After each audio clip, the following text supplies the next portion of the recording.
गायकवाड, राहणार शेकापूर बाई. आज दिनांक 3/10/2024. मी अमृत पॅटर्न पद्धतीने कापसाची लागवड केलेली आहे. माझं अमृत पॅटर्न पद्धतीने मी 5-7-1 या पद्धतीने मी लागवड केली आहे कपाशीची. आज रोजी माझा प्लॉट बघा कसा दिसतो. बघा आज बोंड साईज बघा, एका झाडाला नाही काहीतरी 30-40 बोंड लागलेले आहे. इकडे बघू शकता तुम्ही. अजून हे बघा, इथे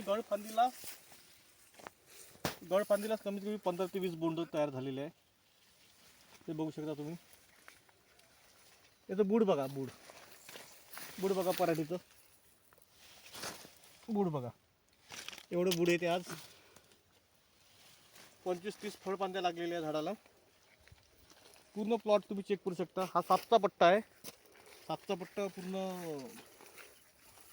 अजून पॅक झालेला नाही आहे. बघा इथे फळफांदी बघू शकता किती लांब आहे. 1 2 3 4 5 6 7 8 9 10 11 12 बोंड लागलेले आहे. त्याला आता तयार झालेले आहे एका फळफांदीला. तुम्ही पूर्ण शेतातला प्लॉट बघू शकता. संकेत इकडला बघ बरं प्लॉट. हा 5चा पट्टा आहे. हा 5चा पट्टा दाखव. हा 5चा पट्टा आहे. 5चा पट्टा जवळजवळ मिळत आलेला आहे आता सध्या.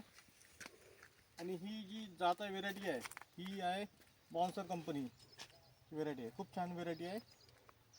अमृत पॅटर्न पद्धतीमध्ये व्हेरायटीचं काही हे राहत नाही. कोणती व्हेरायटी लावा, फक्त नियोजन तुम्ही अमृत पॅटर्न पद्धतीने जर केलं, एकरी तुम्हाला 30 ते 35 क्विंटल कापूस सहज घेऊ शकतो आपण. अजून याचं शेंडी बांधणी करायची आहे, तार बांधणी करायची आहे. अजून याच्यावाली अजून काहीच केलं नाही याला. अजून फक्त 4 डोस दिले आहे सल्फेटचे. अजून याला 5वा युरियाचा डोस देणे बाकी आहे. पराठीचा शेंडा बांधणे बाकी आहे. आणि याला तार बांबूनी पण पराठी बांधायची अजून राहिली आहे. अजून तिला अजून दाबणी पण नाही केली आपण पराठीची.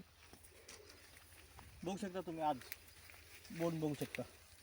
1 2 3 5 6 7 6 बोंड हर फांदीला आलेले इथे.